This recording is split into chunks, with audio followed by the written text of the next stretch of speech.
Praise the lord. ప్రభు అయిన యేసుక్రీస్తు నామములో ఈ కార్యక్రమాన్ని వీక్షిస్తున్న మీ అందరికీ వందనాలు. రండి, ప్రార్థన చేసుకొని దేవుని వాక్యాన్ని ధ్యానించుకుందాం. మహాపరిశుద్ధుడా, ప్రేమ స్వరూపి, నీ ఘనమైన నామానికి స్తుతులు స్తోత్రాలు నాయన. ఈ యొక్క కార్యక్రమాన్ని వీక్షిస్తున్న ప్రియ బిడ్డలతో మీరు మాట్లాడతారని, మీ వాక్యము సజీవమైన బలము గలది, రెండంచెల ఎటువంటి కడుము కంటే వాడిగలిగినది. ప్రభువా, సజీవమైన బలమైనటువంటి నీ వాక్యము వెల్లడేగుట తోడని వెలుగు కలుగుతుంది. ప్రభు, నీ వాక్కును పంపి బాగు చేయగలవు. మీ మాట వినిన తోడనే అయ్యా, నిరీక్షణ లేని వారికి నిరీక్షణ, ఆదరణ లేని వారికి ఆదరణ ప్రభు కలుగుతుంది. అటు నీ మాటలను ఈ సమయంలో వీక్షిస్తున్నటువంటి వినుచున్న నీ బిడ్డలందరినీ ధైర్యపరచుటకు, గుండె చెదరిన వారిని పోగు చేయుటకు, కుంగిపోయిన వారిని లేవనెత్తుటకు మీ వాక్యమే శక్తితో నింపినాయన ఒక్కొక్కరిని తాకమని మా ప్రభును రక్షకుడైన నజరేయుడైన యేసుక్రీస్తు పరిశుద్ధ నామములో ప్రార్థించి వేడుచున్నాం పరమ తండ్రి, ఆమేన్. ప్రభు అయిన యేసుక్రీస్తు పరిశుద్ధ నామములో ఈ దినము దేవుని వాక్యాన్ని చదువుకుందాం. పరిశుద్ధ గ్రంథం నుంచి ప్రకటన గ్రంథం 3వ అధ్యాయం 19వ వాక్యంలో ఈ మాటను మనం చదువుతున్నాం. లవోదికీయ సంఘముతో దూత వ్రాసినటువంటి సంగతులు ఏంటంటే, నేను ప్రేమించు వారిని అందరినీ గద్దించి శిక్షించుచున్నాను, గనుక నీవు ఆసక్తి కలిగి మారు మనసు పొందుము. ఈ వాక్య భాగమును ప్రకటన గ్రంథంలో మనము 7 సంఘాలలో 7వ సంఘమైన లవోదికీయ సంఘముతో ప్రభు మాట్లాడడం మనం చూస్తున్నాం. ఈ 7 సంఘములు సార్వత్రికంగా ఉన్న సంఘములు 7 కాలాలను సూచిస్తున్నాయి. ఈ 7 కాలాలలో సంఘము ఏ పరిస్థితుల గుండా ప్రపంచవ్యాప్తంగా అన్ని ప్రాంతాలలో ఎలాగా దాని అనుభవం కలిగి ఉన్నదో, దాని క్రియలు చర్యలు ఉన్నాయో, ఇవన్నీ కూడా ప్రభు 7 సంఘాల మధ్యలో 7 దీపస్తంభాల మధ్యలో సంచరిస్తూ తాను చూచిన వాటిని ప్రకటన గ్రంథంలో ఆయన శిష్యుడైనటువంటి యోహానుకు పద్మాసు దీపములో ఈ విషయాలను బయలుపరిచాడు. అతడు ఆత్మవశుడై ఉండగా ఆయన పరలోకంలోనికి తీసుకొని వెళ్ళి సమస్తమును కూడా జరగబోయేటువంటి విషయాలన్నింటినీ కూడా బయలుపరిచాడు. ఆ సంగతులు ఈ రోజున కూడా మనము ధ్యానించుకుంటున్నాం.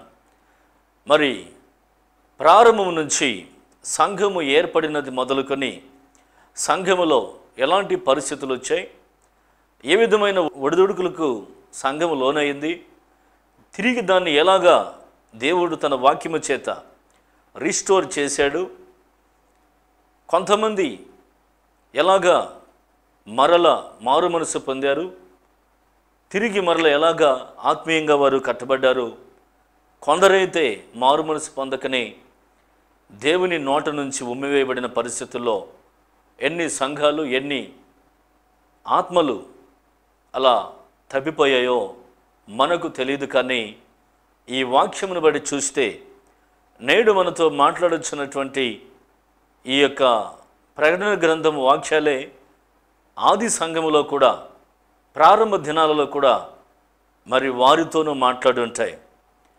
ఈ మాట మరి భూత భవిష్యత్ వర్తమాన కాలములలో ఉన్నటువంటి ప్రతి ఒక్కరికి వర్తింపచేసేటువంటి మాటలు. ఈ రోజుటికి కూడా ఆ మాటలు సజీవంగా నేటి సంఘములో ఉన్న మనతో మాట్లాడుచున్నాయి. చూడండి, లవోదికీయ సంఘము చివరి కాలంలో ఉన్న సంఘానికి సాదృశ్యం. బహుశా ఇప్పుడున్న సంఘకాలంలో లవోదికీయ సంఘముతో మాట్లాడినట్టు ప్రభు సూచించి ఉండొచ్చు. అయితే నేటి సంఘములలో ఉన్న పరిస్థితిని మనం గమనించినట్లయితే ఆనాడు లౌదికీయ సంఘానికి బయలుపరిచినటువంటి విషయాలు, దాని అనుభవాలు నేడు ఉన్నాయా? ఉంటే దానికి మనం ఏం చేయాలి అనే విషయాలు మనం తెలుసుకోవచ్చు. ఇక్కడ మనం చూస్తే ఆయన తను సంఘానికి ఏమని బయలుపరుచుకుంటున్నాడు? ఆమేన్ అనువాడును, నమ్మకమైన సత్య సాక్షియు, దేవుని సృష్టికి ఆదియునైన వాడు, చెప్పు సంగతులేమనగా అన్నాడు. ఇప్పుడున్నటువంటి లౌదికీయ సంఘముకు సాదృశ్యమైనటువంటి ఈ తరానికి ఆమేన్ అనువాడు చెప్పేటువంటి సంగతి. ఏ కార్యము జరగాలన్నా అందులో యేసు ప్రభు ఆమేన్ అనాలి. ఆమేన్ అనువాడు. ఈ భూమి మీద ఆయన ద్వారానే సమస్తమైనటువంటి వాగ్దానాలు నెరవేర్పుకొస్తున్నాయి. ఆయనే ఆమేన్ అనువాడు. నమ్మకమైన సత్య సాక్షి, సత్యమును గురించి సాక్ష్యమిచ్చుటకు నేను ఈ లోకానికి వచ్చేదని, సత్య సంబంధమైన ప్రతివాడు నా మాట నమ్మునని యేసు ప్రభువే ఆయనకు తీర్పు తీరుస్తున్న సందర్భంలో ప్రకటించుకున్నాడు. సత్యం అనగా మనము ఏం చూడొచ్చు అంటే, ఈ లోకానికి యేసు ప్రభు వచ్చింది సత్యం. ఆయన పాపుల కొరకు ప్రాణం పెట్టింది సత్యం. మరలా తిరిగి మూడవ రోజున పునరుద్ధానుడై లేచింది సత్యము. తిరిగి రాబోచున్నాడు రెండవ రాకడలో, అది సత్యమే. ఈ విషయంలో ఎంత మాత్రము కూడా ఆయన వెనకాడడు. సత్యమును గురించి సాక్ష్యం ఇచ్చుటకే ఆయన వచ్చాడు. అందుకే ఆయన తాను సువార్త ప్రకటిస్తున్నప్పుడు తన మరణము పునరుద్ధానాల గురించి కూడా ప్రకటించాడు. అది సత్యం, అదే జరిగింది. అంత మాత్రమే కాదు, రెండవ రాకడను గురించి కూడా ప్రకటించాడు. అది సత్యం, నెక్స్ట్ జరగబోతున్నది. కాబట్టి ఈ మాటలు మనం వింటున్నాము. ఈ చెప్పింది ఎవరనే విషయాన్ని కూడా గుర్తుంచుకోవాలి. సత్య సాక్షి, నమ్మకమైన వాడు చెప్పాడు. ఆయన మాటలు కూడా మనం నమ్మకపోతే ఇక మనము ఎంత మాత్రము కూడా తప్పించుకోలేం. యేసు ప్రభు చెప్పాడు అంటే అందులో సత్యమే ఉంటుంది. ఆయన పలికిన ప్రతి పదములో సత్యం ఉంటుంది. ఆయన బోధించిన బోధలో సత్యం ఉంది. నేటికిని ఆయన సత్య బోధన బట్టి అనేకులు సత్యములో నడుచుకుంటున్నారు, తెలుసుకుంటున్నారు. కాబట్టి ఈరోజు ప్రియులారా గమనించినట్లయితే నేటి సంఘాన్ని గురించి ఆయన చెప్తున్నటువంటి కొన్ని విషయాలను ధ్యానం చేసుకుందాం. నీ క్రియలను నేను ఎరుగుదును అన్నాడు. చూసారా? అంటే నాకు తెలుసు అంటున్నాడు. తెలియని వారితో నువ్వేది చెప్పినా వింటారు, నమ్ముతారు. తెలిసిన తర్వాత నువ్వేం చెప్పినా సరే అది సరిపడాలి. ఇక్కడ నీ క్రియలు నాకు తెలుసు అన్నప్పుడు ఆయనకి ఏం తెలుసుకున్నాడబ్బా? సంఘములో ఏం తెలుసుకున్నాడు సంగతులు ఆయన అనే విషయాన్ని మనం చూస్తే అక్కడ ఒక మాట అంటున్నాడు. నీవు చల్లగానైనను వెచ్చగానైనను లేవు అంటున్నాడు. నీవు చల్లగానైనను వెచ్చగానైనను ఉండిన మేలు అంటున్నాడు. చూసారా? ఏది మేలో యేసు ప్రభుకు తెలుసు. ఏది మేలో యేసు ప్రభుకు తెలుసు. సంఘానికి ఏది మేలు అన్నాడు. ఇస్కరియోతు యోధాను గురించి ఆయన మాట్లాడుతూ ఆ మనుష్యుడు పుట్టక ఉండుట అతనికి మేలు అన్నాడు. ఇది ఎలా సాధ్యమండి? ప్రతి మనిషి పుడతాడు కదా, మరి అతడు పుట్టకుండుంటే అతనికి ఏంటి మేలు? పుట్టిన తర్వాతే కదా మేలు కానీ కీడు కానీ అని మనం ఆలోచిస్తే అందులో యేసు ప్రభు చెప్పినటువంటి అర్థం ఏంటంటే, మనిషి శరీర మూలంగా పుడతాడు, ఆత్మ మూలంగా కూడా జన్మిస్తాడు. ఆత్మ మూలంగా అంటే నీటి మూలంగా, బాప్తిసం ద్వారా నీటి మూలంగాను, ఆత్మ మూలంగా పరిశుద్ధాత్మ ద్వారా. రెండు రకాలుగా జన్మిస్తాడు. అతడు పుట్టి ఉండకుండాంటే మేలంటే, ఒకవేళ అతను బాప్తిసం తీసుకోకుండా ఉంటే నెక్స్ట్ అపోస్తుల కాలంలో ఒకవేళ రక్షించబడి ఉంటే ఒక మంచి శిష్యుడై ఉండేవాడేమో. ఒకవేళ ఆ తర్వాత కాలంలో యేసు ప్రభు సువార్త విని రక్షించబడి ఉంటే అతనికి అది మేలేమో. అయితే ముందుగానే యేసు ప్రభు పిలిచాడు, వచ్చాడు, రక్షించబడ్డాడు, యేసు ప్రభువును వెంబడించాడు. అయితే ఏం లాభం? యేసు ప్రభువునే అప్పగించే ప్రయత్నం చేశాడు. అపవాది అతనికి ఆలోచన పుట్టించి ఉన్నాడట, యేసు ప్రభువును అప్పగించాలి అనేటువంటి ఆలోచన.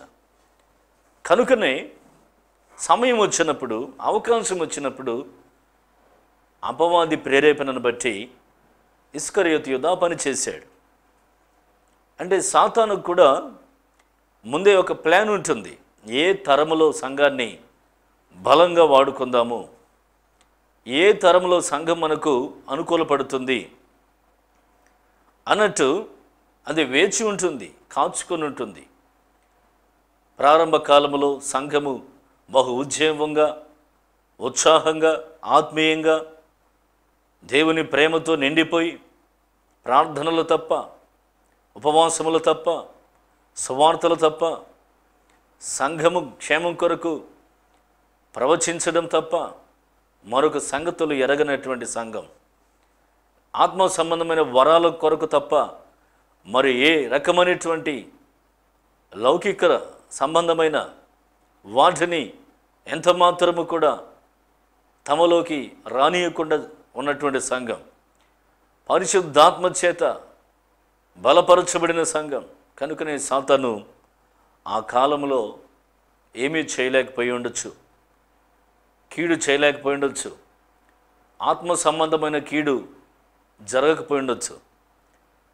కాలక్రమంగా లవోదికయ సంఘం వచ్చే కాలానికి, అంటే నేటి తరములో ఉన్న సంఘానికి కలిగినటువంటి దౌర్భాగ్య స్థితి ఏంటి అని మనం చూస్తే, పోను పోను సామెత చెప్పినట్టు రాజుగారి గుర్రము గాడిదైనట్టు సంఘము కంప్లీట్గా తన వెచ్చదనాన్ని, తనలో ఉండవలసినటువంటి కొన్ని ఆత్మీయతలను, ఆత్మ సంబంధమైన కొన్ని ప్రమాణాలను కోల్పోయింది.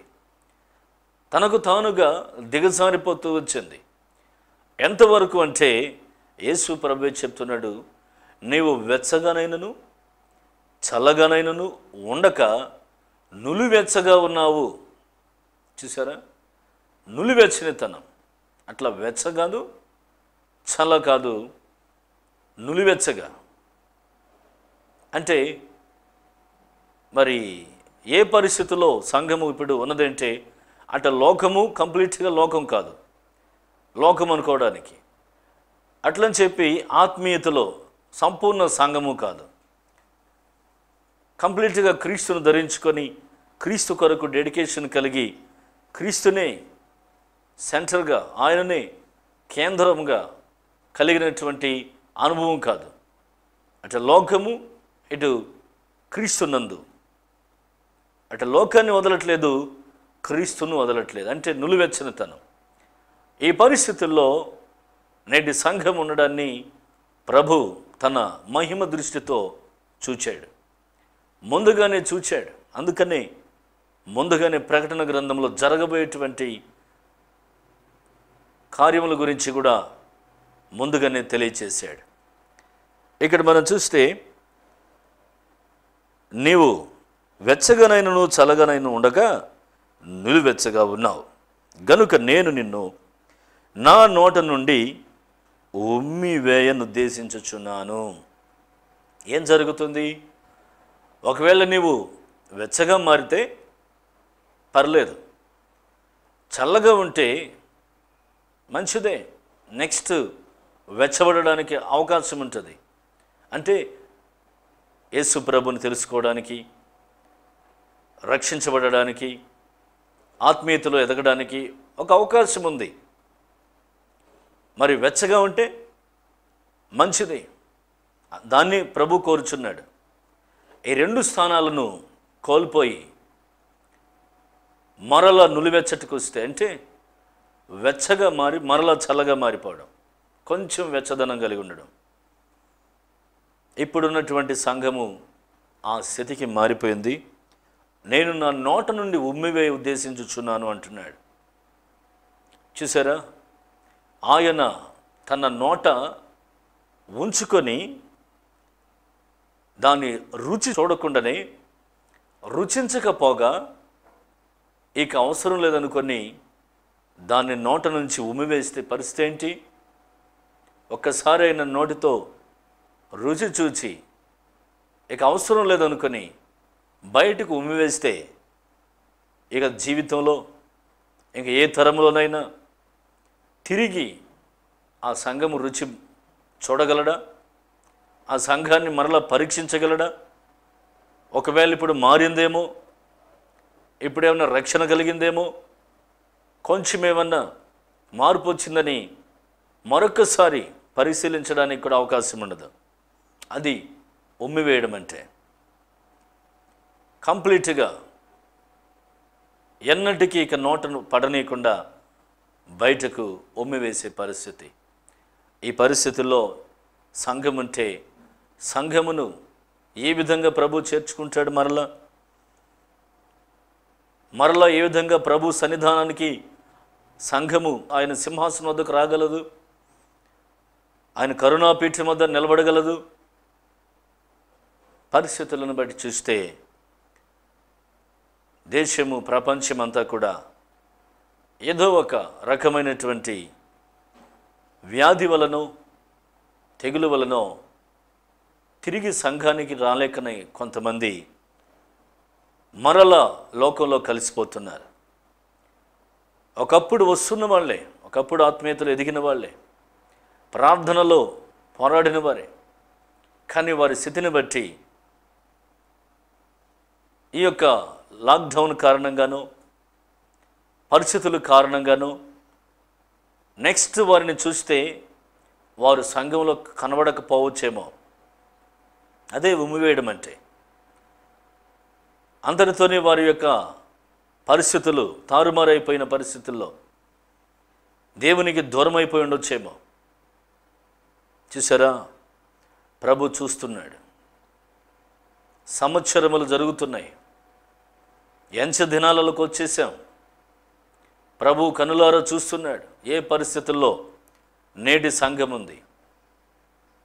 ఇంకా మనం చూసినట్లయితే, నీవు దౌర్భాగ్యుడవను, దిక్కుమాలిన వాడవను, దరిద్రుడవను, గుడ్డివాడవను, దిగంబరుడను అయి ఉన్నావని ఎరుగక.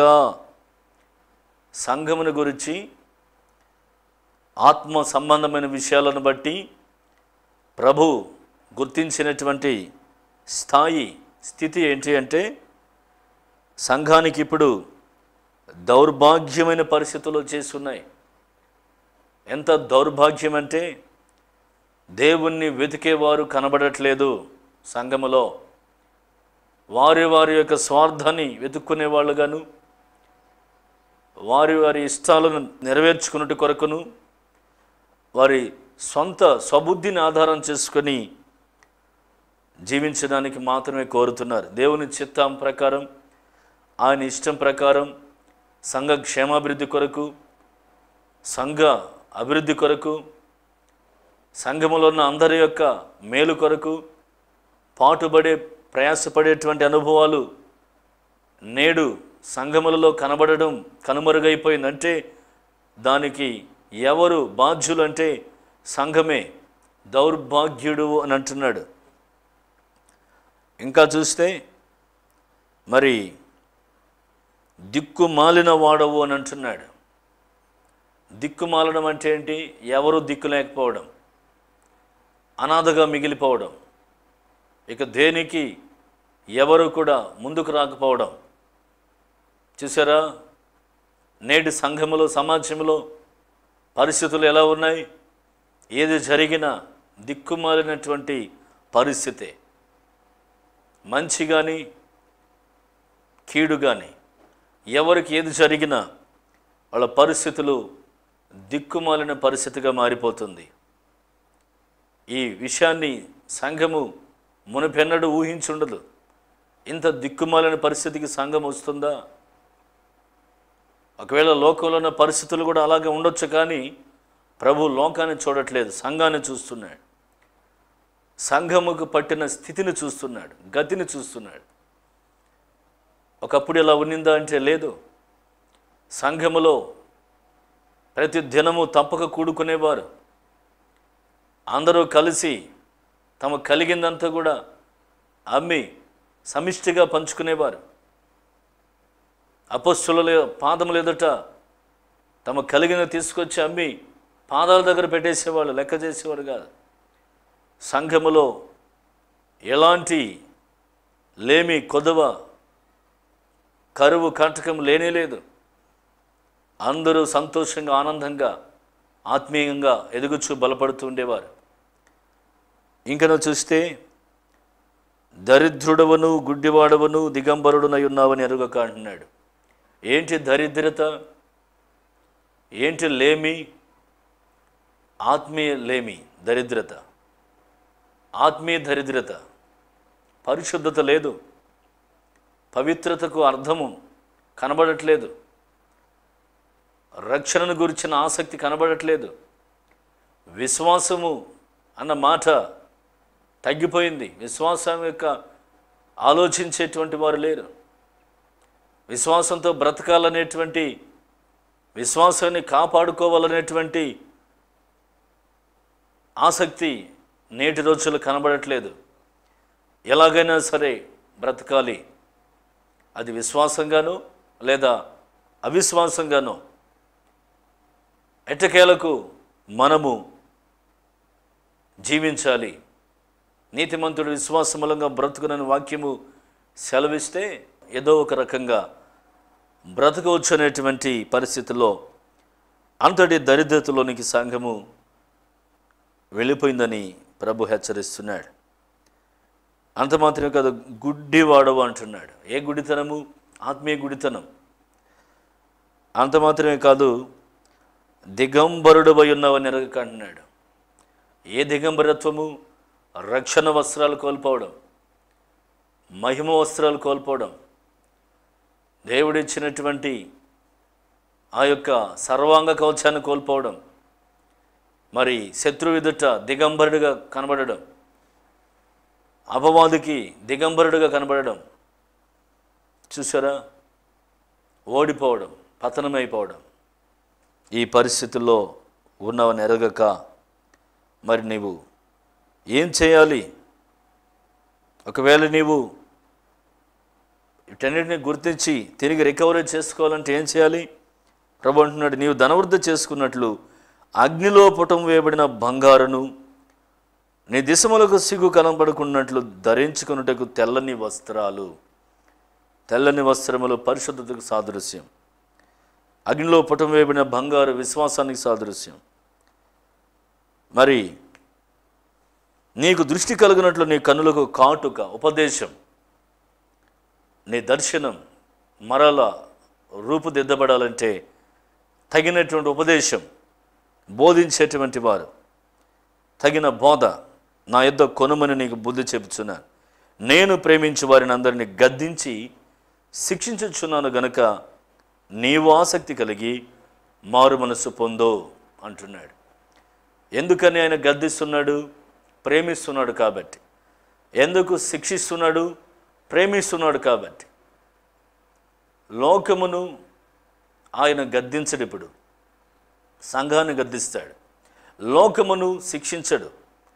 మొదట సంఘానికి తీర్పు దేవుని యొక్క ఇంటి నుండే ప్రారంభమవుతుందట. అంటే మొదట ఇప్పుడు కొలత ఎక్కడి నుంచి తీసుకుంటున్నాడు? సంఘములో నుంచే. సంఘమును బట్టే లోకానికి కూడా శిక్ష.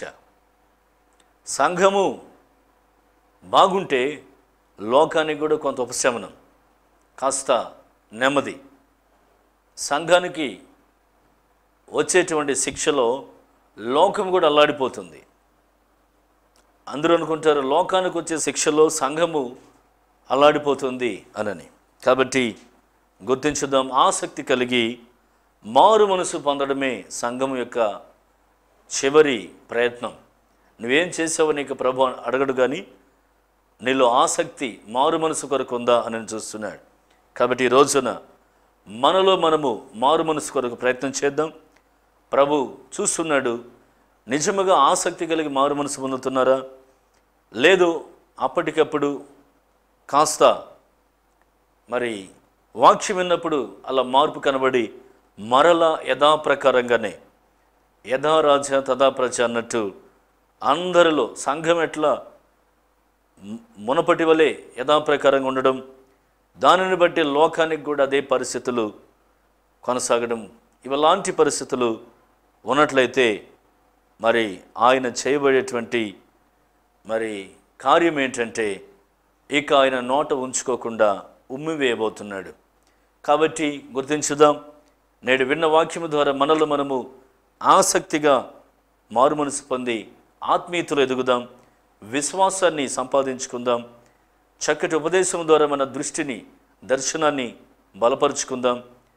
అంత మాత్రమే కాకుండా రక్షణ వస్త్రాలను ఎల్లప్పుడూ ధరించుకొని, నీతి వస్త్రాలు ధరించుకొని, పరిశుద్ధ వస్త్రాలు ధరించుకొని, ప్రభు అనుగ్రహించిన యాజక వస్త్రములు ధరించుకొని నిత్యము స్తుతిస్తూ ప్రార్థిస్తూ ప్రభు కొరకు జీవిస్తూ అనేక మందిని ప్రభు కొరకు సంపాదిస్తూ మన జీవితకాలం అంతా ప్రభు కొరకు ప్రతిష్ఠించుకుందాం. లౌదీకయ సంఘములో కొంతవరకు మారు మనసు పొందిన వారంగా మనము ఉందాం. ప్రార్థన చేసుకుందాం, ఏకీభవించుదాం.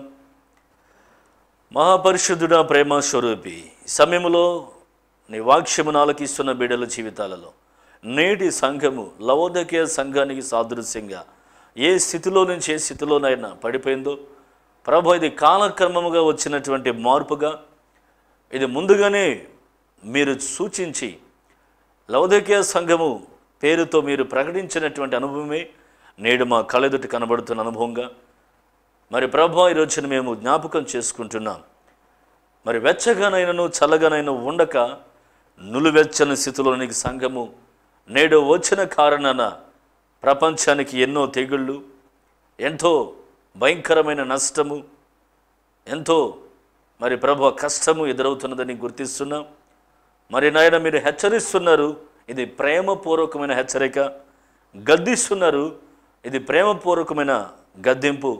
మీరు నోట నుండి ఉమ్మివే ముందే మారు మనసు పొందే వారంగా సార్వత్రిక సంఘములో మార్పు కనబడేటట్లు మీ కృప విస్తరింప చేయమని మరొక సదవకాశం సంఘానికి సార్వత్రికంగా దయచేయమని, మార్పు చెందిన సంఘముగా నెక్స్ట్ నాయన సంఘము కట్టబడుటకు సహాయం చేయమని, నూతనత్వాన్ని తీసుకురమని, ఆత్మీయతను అనుగ్రహించమని, పరిశుద్ధాత్మతో నడిపించమని, మహిమయు ఘనత ప్రభావాలు మీకే చెల్లించుకొనొచ్చు మా ప్రభును రక్షకుడైన నజరేయుడనే యేసుక్రీస్తు నామములో ప్రార్థించి వేడుచున్నాం పరమ తండ్రి.